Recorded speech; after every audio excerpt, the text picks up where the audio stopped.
Mundo Católico presenta El Pulso del Papa.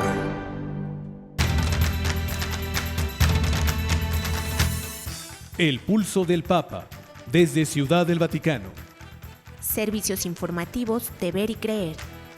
La actividad pontificia y los acontecimientos de relevancia mundial, con enlaces directos a Radio Vaticana, CENI y Vatican Information Services. El Pulso del Papa, desde Ciudad del Vaticano. Servicios informativos de Ver y Creer.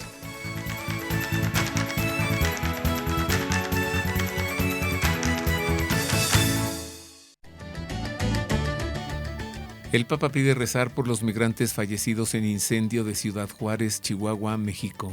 Hospitalizan al Papa Francisco por problemas respiratorios. Y pide oraciones por Ucrania, Turquía, Siria, Estados Unidos y Perú. Y afirma que Jesús da la vida incluso cuando parece que no hay esperanza. Portugal se moviliza a favor de la vida ante un nuevo intento de legalizar la eutanasia. El Papa invita a ser generosos en colecta de Viernes Santo por Tierra Santa. Obispos lamentan la terrible tragedia que dejó al menos 39 migrantes muertos en México. Jesuitas de México se pronuncian sobre muerte de presunto asesino de 2 sacerdotes. Hoy les diremos cuáles son las primeras palabras de Monseñor Rolando Álvarez, obispo de Matagalpa, Nicaragua, tras ser condenado por la dictadura del gobierno de Nicaragua.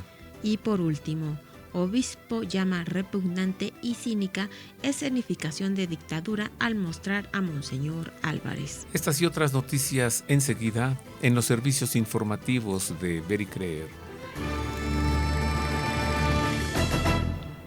Queridos amigos, les saludamos con afecto en estas vísperas de la celebración de la Semana Santa, en este Domingo de Ramos, en el que tenemos mucho gusto en acompañarle en las voces informativas. Marisa Ufarril y Roberto Farril, junto con Miguel Ángel Mejía en los controles operativos y Ana Guadalupe Silvestre en la redacción. Pues creo que la noticia del Papa, Marisa, es la hospitalización de... La noticia de la semana es la hospitalización del Papa Francisco, ¿no? Ya comenzaron a salir los papables, luego, pero así, ¿no? Pero ¿sabes qué? Una revista que circula entre los cardenales, esa revista sacó una lista de los papables conservadores, entre los que está mi tocayo, el cardenal Robert Sarah, y también está los conservadores, y luego los progresistas, y ahí está Pietro Parolin, el secretario de Estado de la Santa Sede. Pues ha sido la noticia de la semana, la hospitalización del Papa, pero no solo esto, tenemos mucho más que informar. Sí, empecemos a conocer lo acontecido en la semana en el Vaticano y Europa. Sea usted bienvenido a la información.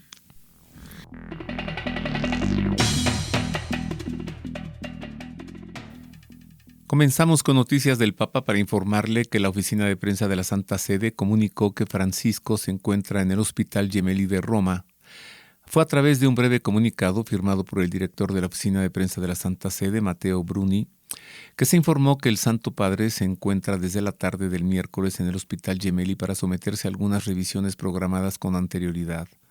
Desde la Santa Sede no se brindó más información ni se especificó en qué momento el Santo Padre volvería al Vaticano.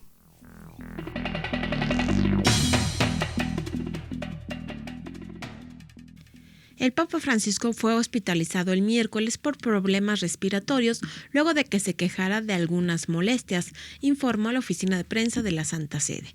En un comunicado de la oficina de prensa se explicó que en los últimos días el Papa Francisco se quejó de algunas dificultades respiratorias y esta tarde acudió al policlínico a Gemelli para unos controles médicos. El resultado de estos mostró una infección respiratoria, excluyendo la infección por COVID-19, que requerirá varios días de tratamiento médico hospitalario adecuado, precisó.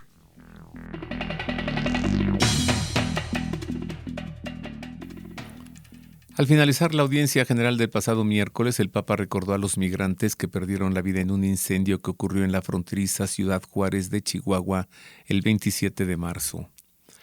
Y durante el saludo a los peregrinos de lengua española pidió rezar por los migrantes que fallecieron en un trágico incendio en Ciudad Juárez, México, para que el Señor los reciba en su reino y dé consuelo a sus familias. Agregó: recemos por ellos.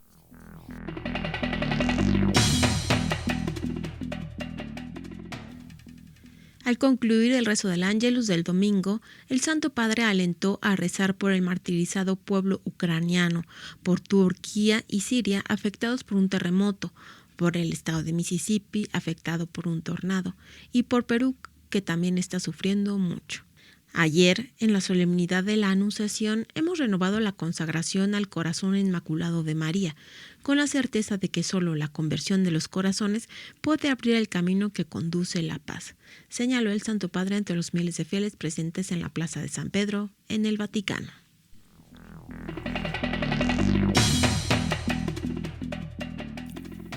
En más información, en su reflexión antes del rezo del Ángelus, Francisco afirmó que Jesús da la vida incluso cuando parece que no hay esperanza o que por alguna situación dolorosa de la vida ya no hay nada que hacer. Así lo indicó al meditar en el Evangelio del domingo que narra la resurrección de Lázaro, un amigo de Jesús. El mensaje es claro: Jesús da vida incluso cuando parece que ya no hay esperanza, resaltó Francisco.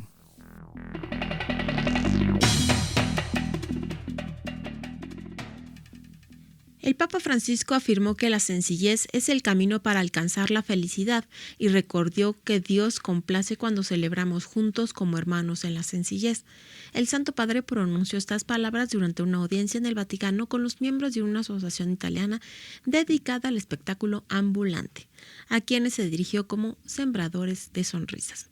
En su discurso en el Palacio Apostólico del Vaticano, el Papa puntualizó que su vocación es sembrar alegría y les invitó a mantener siempre el corazón y la vida abiertos a una perspectiva de fe que nace del encuentro con Jesús.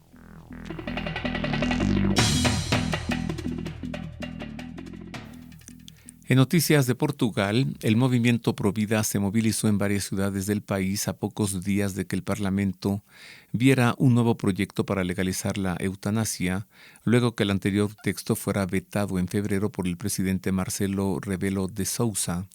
La movilización fue promovida por la Federación Portuguesa por la Vida, que en un comunicado previo a la marcha denunció que en el país la eutanasia es más discutida que el derecho a los cuidados paliativos.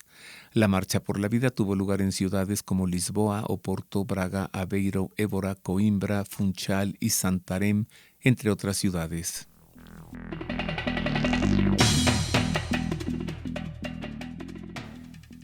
Francisco invita a los católicos de todo el mundo a ser generosos en la colecta del Viernes Santo el próximo 7 de abril por Tierra Santa.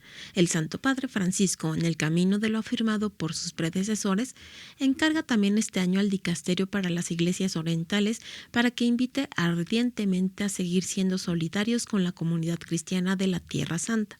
Escribió Monseñor Claudio Guretti, prefecto del Dicasterio para las Iglesias Orientales, en una carta enviada a los obispos del mundo. Esta acción caritativa, precisó el arzobispo, recuerdo a lo hecho por el apóstol de los gentiles San Pablo con la colecta que promovió para la Iglesia de Jerusalén.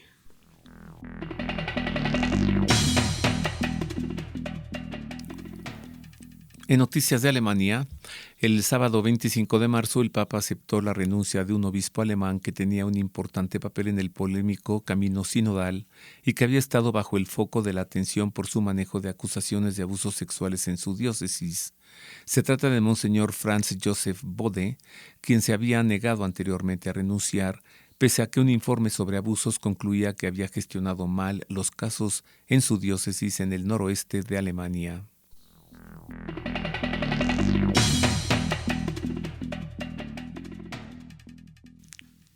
La Organización de Derechos Humanos China Aid informó que en la provincia de Henan las autoridades están implementando una aplicación para que los creyentes se registren antes de asistir a los servicios religiosos.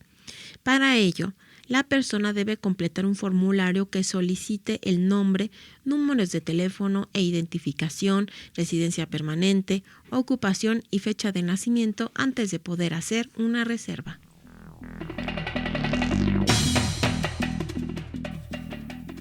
En noticias de Polonia, la Cámara Baja del Congreso del país aprobó una resolución para defender el buen nombre de San Juan Pablo II, después de que un informe de televisión lo acusara de haber encubierto 3 casos de abuso sexual clerical cuando fue arzobispo de Cracovia.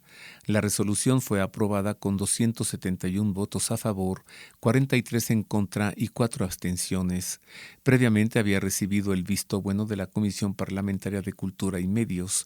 La medida anuncia que se condena enérgicamente la campaña mediática vergonzosa basada en gran medida en los materiales del aparato comunista de violencia de la que es objeto el gran papa polaco San Juan Pablo II.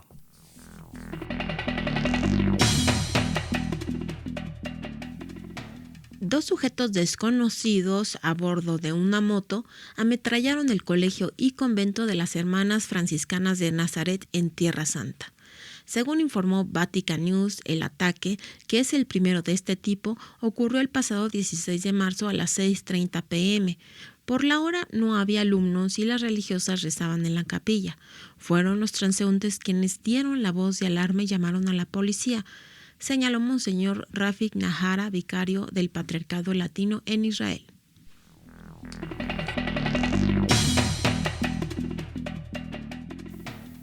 Hasta aquí las noticias ocurridas o los sucesos ocurridos en Europa, en la sede apostólica y en Oriente. Le entregamos enseguida la crónica de la catequesis del Papa durante la audiencia general del pasado miércoles. De allí, de la audiencia general, fue trasladado al hospital Gemelli. Digamos que es hasta ahora su última presentación pública. Entonces, estos son los detalles de la catequesis del Papa durante el pasado miércoles con ocasión de la audiencia general. Radio Vaticana, la radio del Papa.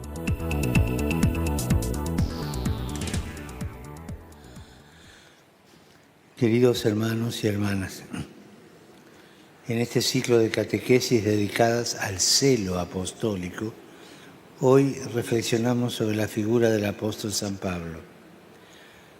Su ejemplo es emblemático en este tema.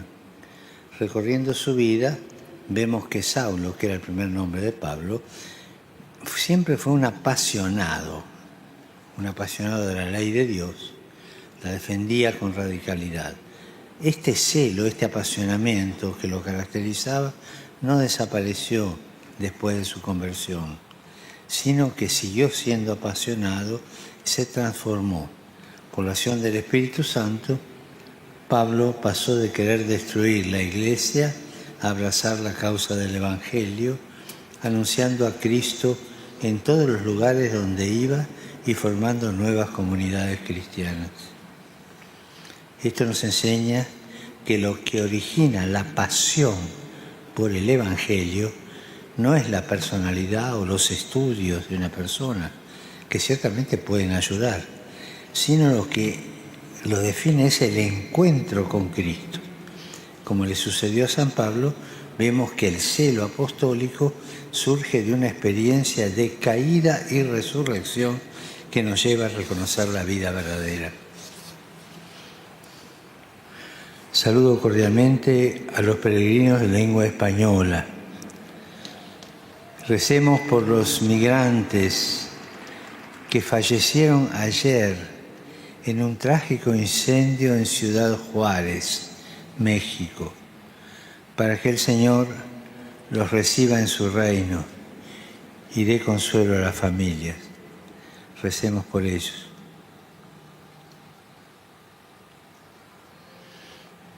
Saludo a los jóvenes de Teruel. Pidamos también al Señor que en este camino cuaresmal aumente en nosotros el celo por el Evangelio de Cristo, que nace de reconocernos pecadores perdonados y de acoger en nuestra vida la gracia del amor de Dios. Y que Jesús los bendiga a todos y la Virgen los cuide. Muchas gracias. Radio Vaticana, la radio del Papa.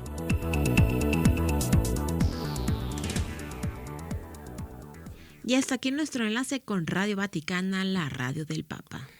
Vamos a hacer una pausa, queridos amigos, pero le advierto que al continuar le voy a presentar un análisis sobre el proceso jurídico de Jesús, el proceso en el Sanedrín y el proceso ante la autoridad romana, y conversaré con 3 muy buenos analistas de este tema. Así que le pronostico una muy buena entrevista.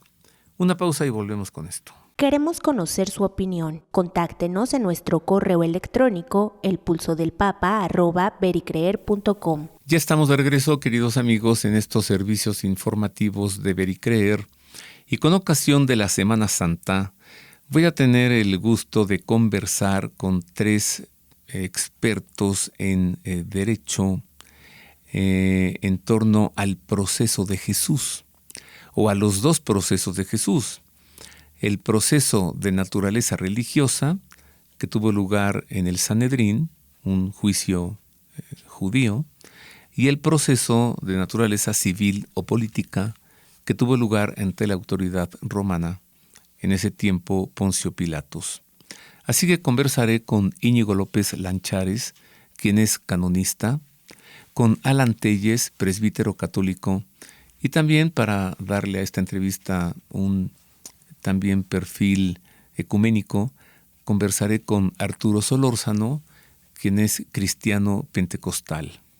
Bienvenido. Muchas gracias, Roberto. Gracias. Recibo con afecto también a Luis Solórzano. Él es cristiano pentecostal, es cristiano protestante pentecostal desde el año 2003. Es un estudioso de la Biblia y pues he tenido el gusto de invitarle para que vea usted que el análisis del juicio de Jesús no es privativo de la Iglesia Católica de Roma. Bienvenido, Luis, muchas gracias. Gracias, buenas tardes, panelistas. Un gusto recibirte aquí. El gusto es mío y buenas tardes a tus auditores. Gracias, Luis. El padre Alan Telles es presbítero, sacerdote de la Iglesia Católica. Él estudió en la Universidad de la Santa Cruz, allí estudió filosofía y teología, también estudió derecho canónico. Actualmente es vicario en la parroquia de San Antonio de Padua, por donde está la Normal de Maestros, y colabora en el Tribunal Eclesiástico de la Arquidiócesis de México, Tribunal Interdiocesano. Ahora es Tribunal Eclesiástico Metropolitano. Bienvenido, padre. Muchas gracias, Alan. muy amable. Mil muchas gracias. Gracias. Para tener una estructura ordenada en torno al desarrollo de los acontecimientos, el juicio de nuestro Señor, hemos tomado los textos del Evangelio, y particularmente los textos del Evangelio de San Marcos.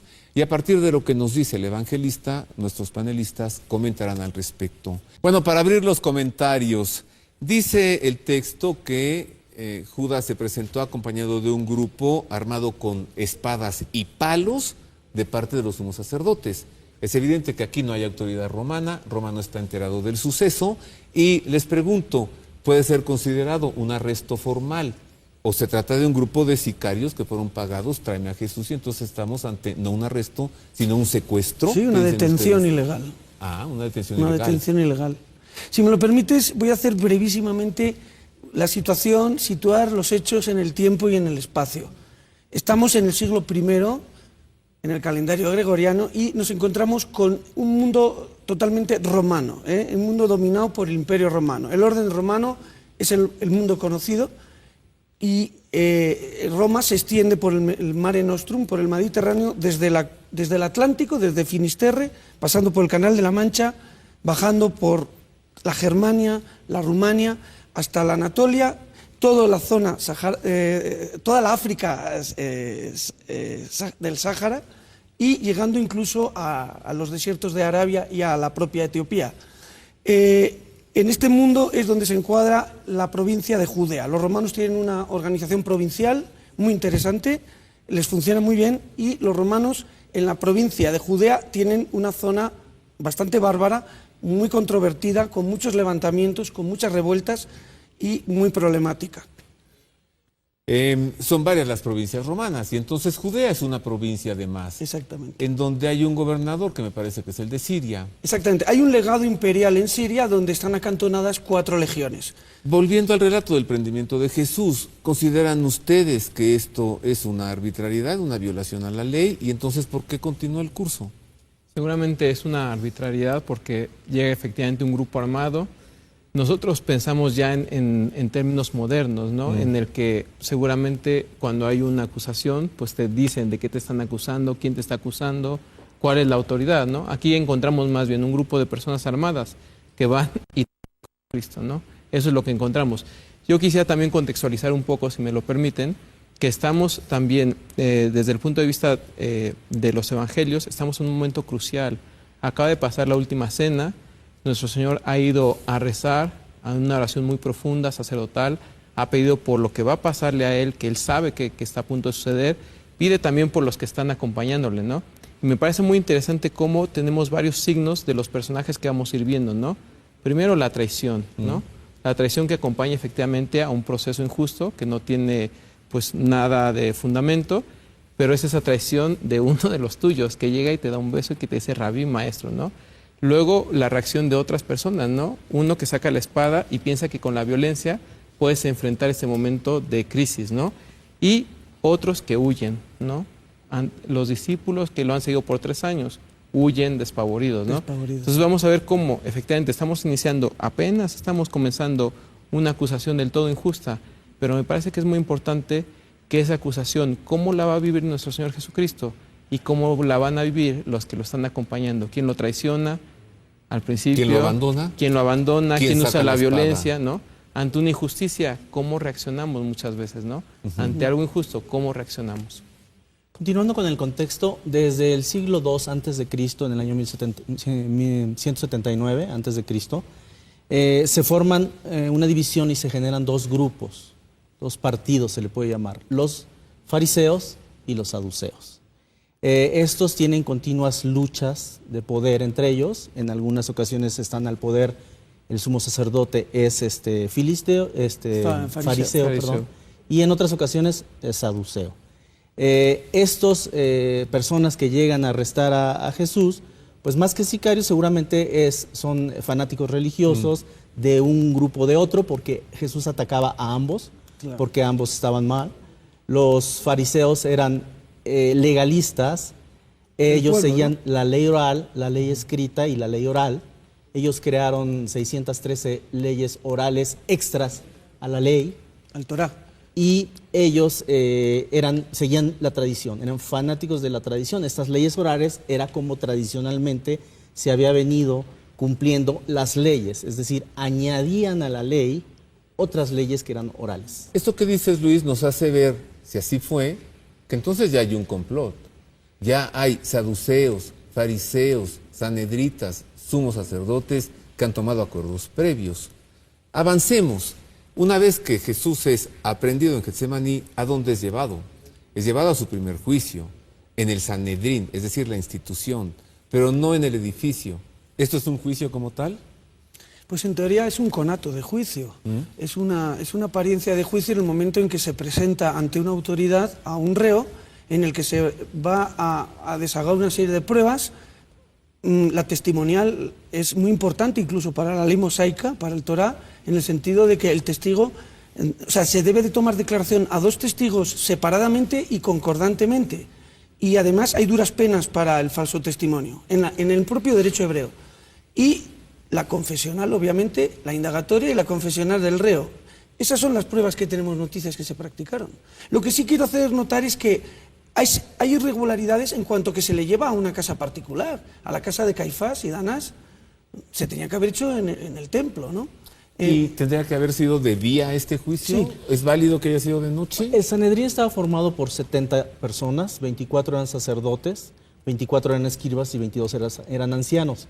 Y solían reunirse en círculo para que viesen las caras uno al otro. Al frente estar 2 escribas que tomaban nota, y había un acusador y un defensor. Que no consta. Entonces aquí, a todas luces, fue, por decirlo menos, inusual, pero ilegal claramente, porque no había defensa, no estaban en donde usualmente solían reunirse, constituirse. No había nadie tomando nota. Inclusive solían reunirse estudiantes y hacerlo de día. ¿Y por qué lo hacían de día?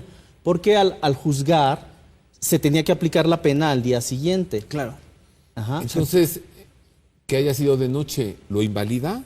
¿O pudo haber sido de noche? De hecho, yo creo que Caifás quiere ganar tiempo en el primer interrogatorio a Jesús, quiere ganar tiempo para que a las 3 de la madrugada pueda reunirse el Petit Sanedrín, porque tampoco se reunió todo el Sanedrín en pleno, sino que fue un comité, un número menor de sanedritas. Sí, vamos a ver, yo quisiera hacerles también un comentario, ¿no? Que si bien aquí no tenemos la historia, estamos siguiendo ahorita Marcos, ¿no? Pero ya el Consejo ya se había reunido antes para deliberar entre ellos que Cristo tenía que morir. ¿Esto cómo lo sabemos? Esto lo sabemos por Juan capítulo 11, versículo del 47 al 53. Es decir, ya hay una reunión previa porque están preocupados por la reivindicación del templo que está haciendo Cristo, la purificación del templo y sobre todo por su reivindicación como Mesías. Los hechos anteriores se reúnen y en esa reunión previa, que también pues es del todo ilegal porque sin escucharlo a él, ellos ya dijeron, el sumo sacerdote ya dijo, ustedes no entienden nada, es conveniente que un hombre muera por todo el pueblo. Entonces, ya no solo hay una presunción de culpabilidad, va a haber una presunción de necesidad, de condena. Y todo va a ir dirigido a esa declaración. Y todo va a ir dirigido. Yo quisiera después, cuando tengamos más tiempo, hacer referencia a Isaías 53:11, el siervo sufriente. Es muy, muy interesante el paralelo que podemos hacer. A ver, ¿qué un juicio no es? La consecuencia de que alguien presente una acusación. Y el juicio es para averiguar si esa acusación es cierta o no, y el acusador y el acusado presentan pruebas. Eso es un juicio, ¿no? Exacto, y lo era. Bueno, lo que nos ha dicho el texto del Evangelio es que llevan a Jesús y en ese momento se ponen a buscar declaratorias, a ver de qué lo encuentran culpable para matarlo. Esto no es un juicio. Sí, lo que querían es que él estuviera confeso, para evitar todo lo demás, que estuviera confeso rápidamente, de acuerdo a sus normas, para inmediatamente presentarlo al otro día muy temprano porque venía la Pascua. Claro. Y si esto se empezaba a dilatar, no les iba a dar tiempo. No podían juzgar ya. Y otra cosa muy importante, si Jesús era apresado, dijeran, no, pues hasta después de la Pascua lo hacemos, el pueblo se podía levantar. Claro. Durante la Pascua. Durante la Pascua, exacto. O incluso pasando, me refiero que podía ser...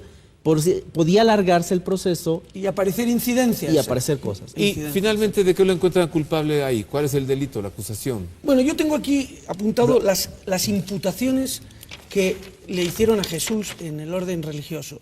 La primera de ellas, delito de blasfemia. Blasfemia, claro. La segunda, afrenta al templo. La tercera, impago de tributos del templo y de tributos a Roma. La cuarta, mago y exorcitante, podría haber también una acusación de mago, de exorcitar a la gente, y una quinta imputación menor podría ser corromper al pueblo, un poco como tuvo el juicio Sócrates en la antigua Grecia. Y lo que les vale para decir es reo de muerte, principalmente es ¿cuál acusación? La blasfemia, sin duda. La blasfemia. ¿Por qué hicieron esto? Es importante saber que el ejército romano no era de romanos, los centuriones eran romanos, más el soldado común de a pie, él no era romano. ¿Eran sirios? Podían ser griegos, podían ser sirios, podían ser algún filisteo, pueblos que odiaban a los judíos. Entonces, por eso lo castigaron, porque odiaban a los judíos y él representaba a los judíos. Mi reino no es de este mundo, dice el Señor en el diálogo con Pilato. Cuando estas personas están ya coronándolo, flagelando, burlándose de él, no se han dado cuenta que Cristo está empezando una nueva época, una nueva etapa en la que ya no va a ser el poder político el poder que él tiene, sino es algo más grave. Pero hasta que él no se vea totalmente despojado de todo poder, no va a ser creíble. Y antes de despedirnos de usted, le pido a cada uno de estos expertos que nos dé una conclusión, cada uno en un minuto. Comenzamos contigo, Íñigo. Bueno, mi conclusión es que el poder romano tenía el jus gladi, es decir, solo los romanos podían dar muerte a una persona. Por lo tanto, el Sanedrín tiene que ir al poder romano para poder crucificar a Jesús. En ese sentido, son acusadores y jueces previamente. Los romanos, Luis nos podrá también decir algo sobre esto, los griegos no podían ejecutar a una persona, aunque lo hacían, lo hacían porque Herodes... Ni griegos ni judíos. Exacto. Pero... incluso, por ejemplo, la lapidación, por ejemplo, no era muerte segura, te condenaba a ser lapidado, obviamente ibas a morir, pero no como la crucifixión, que eso sí es el único poder que lo tenía, es el romano, para poder crucificar a Jesús. ¿Hasta este momento tienes una conclusión, una síntesis de lo revisado? Pues simplemente decir que hubo un conato de proceso que no hubo las garantías, en un sentido del derecho moderno, pero que ni siquiera se respetó el derecho antiguo, ¿no? Íñigo López Lanchares, canonista laico. Luis, cristiano pentecostal. Mi conclusión es que no seamos fariseos que siguen la tradición, que no seamos saduceos que se gozan del mundo y niegan lo espiritual, que son los que al finalmente llevaron a Jesús a la cruz, sino que sigamos y busquemos a Jesucristo como nuestro Señor y Salvador, le entreguemos nuestra vida, nuestro corazón. Y de lo dicho, Luis, hasta este momento, ¿tú tienes alguna conclusión, un pensamiento pues final de esa lo sería mi sucedido? conclusión, Roberto, que aprendamos de esto, porque la historia es para no cometer los errores, ¿no? Ajá. Y entonces, ¿cómo podemos no cometer esos errores? Crucificar, porque le crucificamos todos los días al pecar, lo volvemos a Jesús flagelar. Claro, le flagelamos cuando pecamos, cuando llevamos a cabo las obras de la carne, ¿no? Padre Alan, ¿qué concluyes? Mi conclusión efectivamente es que hacemos un pseudo juicio, una forma de juicio, pero que sin las mínimas garantías de audiencia y sobre todo que nosotros pretendemos juzgar a quien es la verdad misma. Pilato le pregunta qué es la verdad y está frente a él y no lo sabe. Me parece que de aquí tenemos que aprender de la experiencia, decir, vamos a abrirnos y vamos a ser un poco más misericordiosos y no dejarnos llevar por ese tipo de situaciones, ¿no? No volver a cometer los mismos errores, pero quisimos enjuiciar a quien es el Señor de todos los juicios, a quien es el Señor de la verdad. Enjuiciamos al juez. No puede ser. Muchas gracias a cada uno de ustedes. En lo particular y en conjunto nos han dado muy buen contenido de programa. Y anticipadamente les deseo unas felices Pascuas de Resurrección en el Señor. Una pausa, queridos amigos radioescuchas, y volvemos con más de los servicios informativos de Ver y Creer. Haga suyo este espacio. Le invitamos a enviar sus sugerencias y opiniones a nuestro correo electrónico elpulsodelpapa@vericreer.com. Y continuamos, queridos amigos, en más de los servicios informativos de Ver y Creer, ahora para darle a conocer los sucesos ocurridos en el continente americano y en México. Nuevamente sea usted bienvenido a la información.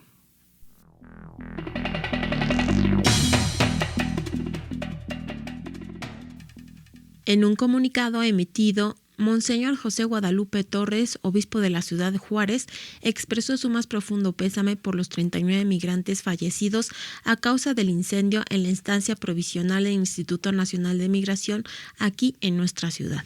El lunes 27 de marzo a las 10 de la noche ocurrió un incendio en el área de alojamiento de la estancia provincial de Ciudad Juárez en el estado de Chihuahua.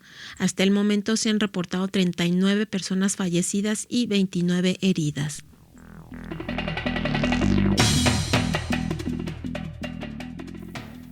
En Más de México le informo que el padre Luis Gerardo Moro Madrid, superior de la Compañía de Jesús en el país, señaló que el asesinato de José Noriel Portillo, presunto responsable de la muerte de 2 sacerdotes jesuitas, y expresó que la Compañía de Jesús rechaza celebrar el asesinato del perpetrador de los hechos. Al contrario, creemos que es un momento lamentable, pues muestra que estamos frente a más barbarie y ante el fracaso de nuestras instituciones. Así lo señaló el padre Moro en un video publicado en su cuenta de Twitter el pasado 26 de marzo.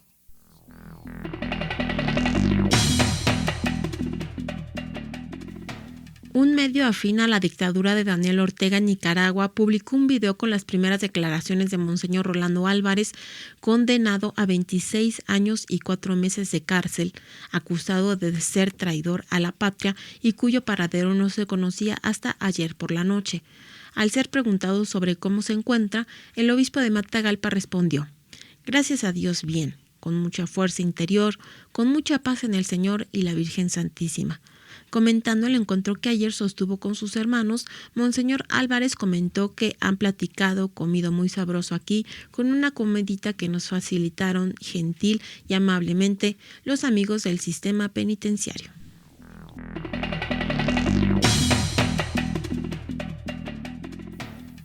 En Más de Nicaragua le informo que el obispo auxiliar de Managua, Monseñor Silvio Báez, quien vive en el exilio, calificó de repugnante y cínica la puesta en escena que se llevó a cabo por parte del gobierno de Nicaragua al presentar a Monseñor Rolando Álvarez, a quien ha condenado injustamente a 26 años y 4 meses de cárcel. Medios afines a la dictadura difundieron fotos y un video del obispo de Matagalpa, que se encontró el sábado 25 de marzo con sus hermanos en la cárcel conocida como La Modelo. En las imágenes se aprecia al obispo con su uniforme azul de preso, en una sala limpia y rodeada de cortinas blancas, mientras come con sus hermanos Vilma y Manuel Antonio en una mesa circular.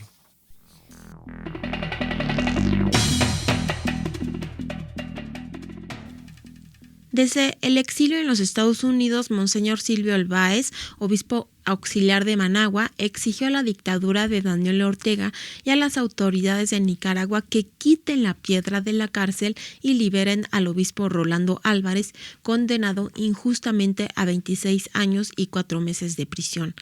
Así lo indicó el prelado nicaragüense en la homilía de la misa que celebró en la iglesia Santa Ágata en Miami, luego de que la dictadura difundiera las primeras imágenes de Monseñor Rolando Álvarez encarcelado. En su reflexión sobre el evangelio en el que el Señor resucita a su querido amigo Lázaro, Monseñor Báez resaltó que, así como hubo un amigo de Jesús en Betania que estaba en el sepulcro, hoy también hay otro amigo de Jesús que está en el sepulcro de una cárcel.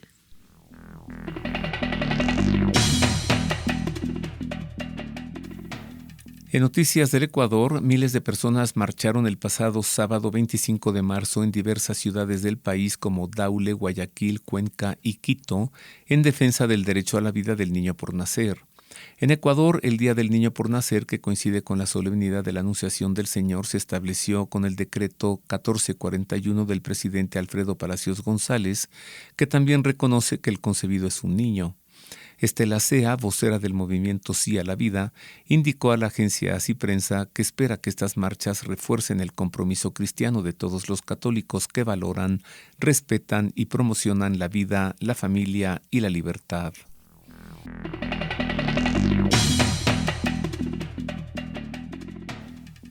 El pasado sábado, miles de personas participaron de la Marcha por la Vida en Lima, la capital del Perú, 5 años después de la última edición que se llevó a cabo en 2018.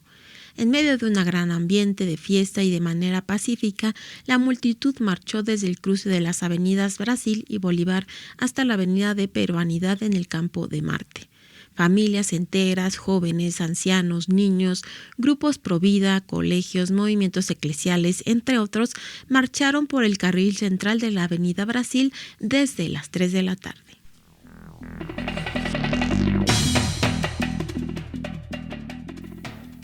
En información de Colombia, los 54 congresistas de la bancada pro vida del país exigieron a la Corte Interamericana de Derechos Humanos que no reconozca el aborto como un derecho con el caso Beatriz, mediante el cual el tribunal podría imponer esta práctica en la región.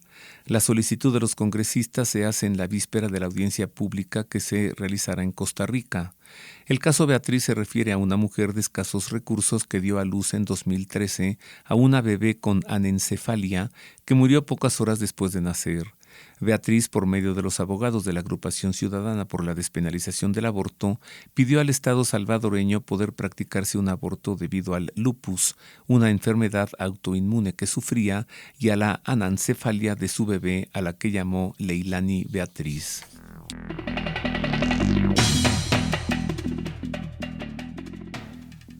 Los líderes de la Iglesia en Venezuela reflexionaron sobre los abusos que se han perpetrado dentro de los ámbitos eclesiásticos e hicieron un llamado a fomentar espacios seguros para contrarrestar este mal que puede destruir a la persona.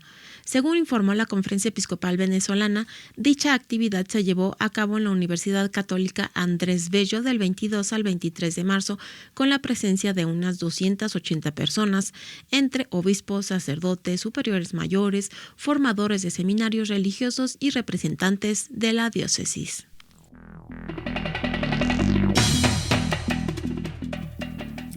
En noticias de los Estados Unidos, el arzobispo de Los Ángeles, California, Monseñor José Gómez, presidió una masiva procesión eucarística el pasado sábado 25 de marzo, solemnidad de la Anunciación del Señor.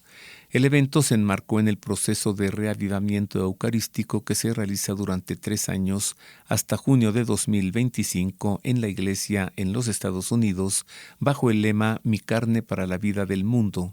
Antes de la procesión eucarística en la que participaron unos 1,000 fieles, Monseñor Gómez celebró la Santa Misa en la Capilla de la Anunciación en la Misión de San Gabriel.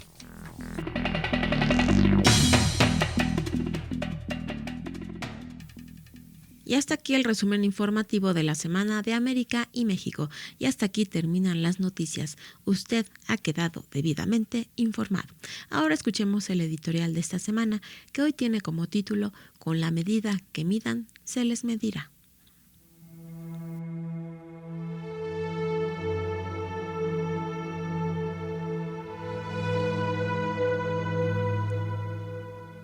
El día de las parábolas, luego de explicar el significado de la parábola del sembrador, Jesús continuó develando el misterio del reino de Dios a sus discípulos y les entregó otra parábola. Les decía también, ¿acaso se trae la lámpara para ponerla debajo del celemín o debajo del lecho? ¿No es para ponerla sobre el candelero? Pues nada hay oculto si no es para que sea manifestado. Nada ha sucedido en secreto sino para que venga a ser descubierto. Quien tenga oídos para oír, que oiga. La imagen de la lámpara es muy significativa porque se refiere a la luz, palabra clave en las Sagradas Escrituras. Jesús quiso advertir que eso que se hace oculto un día se manifestará porque la luz se enciende para iluminar. Se refirió no a una manifestación futura apocalíptica, sino a la transformación que habría de operar en los corazones. En esto radica la fuerza del Evangelio. Evidentemente, la lámpara y la luz, que son el Evangelio y Jesús, han venido a nosotros, aunque en aquel entonces permanecía velado en el trasfondo de las parábolas. Dios nos ha revelado todo, nada se ha reservado. Ahora es tarea humana descubrirlo, estudiarlo y comprenderlo, pues es el depósito de la fe en el magisterio de la Iglesia, como explicó San Cromacio de Aquilea, doctor de la Iglesia, en una de sus homilías sobre el Evangelio de Marcos. Esta lámpara resplandeciente, que ha sido encendida para servir nuestra salvación, debe siempre brillar entre nosotros. Esta lámpara de la ley y de la fe no debemos por tanto ocultarla, sino colocarla siempre en la Iglesia como sobre el lampadario para la salvación de un gran número, a fin de alegrarnos de la luz de su verdad y brillar en todos los creyentes. En cada creyente, esta parábola develará todo su sentido al descubrir que Cristo es la luz del mundo. Aunque relegado a un rincón de la propia historia, no podría ser la guía que esa historia requiere. Cristo, el Señor de la historia, debe ocupar el sitio que le corresponde, entronizado en el centro de cada historia personal, al igual que se coloca una lámpara en el sitio debido para que ilumine toda la habitación y no solo un rincón. Les decía también, atiendan a lo que escuchan, con la medida con que midan se les medirá y aún con creces, porque al que tiene se le dará y al que no tiene, aún lo que tiene se le quitará. Este texto, a veces mal entendido, suele citarse con un sentido distinto alterando la expresión con las palabras «con la vara que midas serás medido», en sustitución equívoca del texto original, como para sentenciar que en el mejor de los casos se será juzgado en la misma forma en la que se juzga a los demás, o peor, que sobrevendrá un castigo divino proporcional al daño que se ha causado. Pero ¿acaso Jesús no derogó la venganza idéntica, conocida también como ley del talión? Han oído que se dijo, ojo por ojo y diente por diente, pues yo les digo, no resistan al mal, antes bien, al que te abofetee en la mejilla derecha, ofrécele también la otra. ¿Acaso no desarmó de piedras a unos acusadores que en nombre de la ley se disponían a apedrear a una mujer adúltera hasta matarla, y luego él mismo la perdonó y le indicó que no pecara más? Estas palabras de Jesús nos enseñan que la medida es la cantidad de amor que cada uno decide entregar a partir de la medida de su propia voluntad, el tiempo que cada uno quiera dedicar a Dios en la medida de su propia entrega personal. Así, la medida la establece la persona y Dios, a partir de esa medida, corresponde con abundancia de gracia y de dones celestiales. Se trata también del tiempo y de la entrega que uno mismo quiera dedicar al reino de Dios. Y a quien tiene esa voluntad se le dará más, pero a quien no, la poca que tiene se le quitará para darla a otro que sí se haya empeñado. Entreguémonos, pues, a recordar e investigar con toda atención la palabra de Dios que hemos recibido, pues quien ama la palabra recibirá también la inteligencia del sentido de lo que ama. Y por el contrario, quien no ama la palabra que escucha, aunque parezca que en la práctica guarda silencio por ingenio natural o por educación, no podrá gozar de la verdadera sabiduría que proviene de Dios.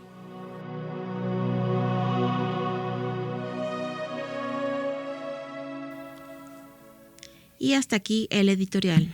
Para que luego ya no anden diciendo, con la vara que midas serás medido. Y además así en tono amenazante y con el dedo flamígero, ¿no? Y además, porque hay un Dios. Tú hazme todo esto, pero hay un Dios. Y con la vara que midas serás medido. Nada que ver. Sí, Así no. que con la medida que midan se les medirá y aún con creces.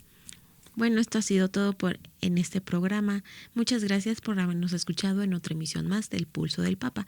Lo esperamos la próxima semana. Le hemos acompañado en los controles operativos. Bueno, ¿y sabes qué? Saludamos con mucho cariño y con un gran abrazo a nuestro nuevo público que a partir de ahora nos escucha a través de Holify, una plataforma de audio, Holify, ¿no? O sea, como el Spotify, ¿no? Ándale, Más o pero menos. Holy, que es sagrado. Es como un muy Spotify, pero todo católico. Todo católico. Qué padre. Así que a partir de hoy estaremos cada semana también en Holify.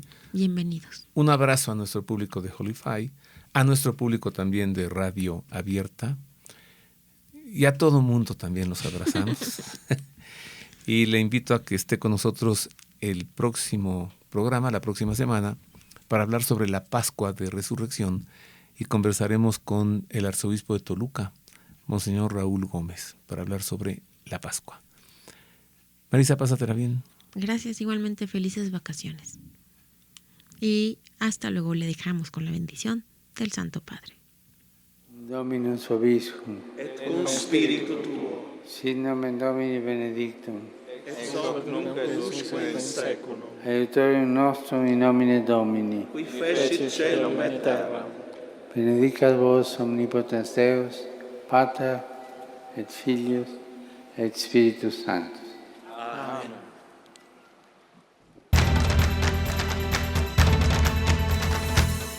El Pulso del Papa, desde Ciudad del Vaticano. Servicios informativos de Ver y Creer. La actividad pontificia y los acontecimientos de relevancia mundial, con enlaces directos a Radio Vaticana, Zenith y Vatican Information Services.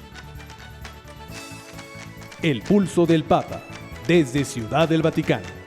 Servicios informativos de Ver y Creer.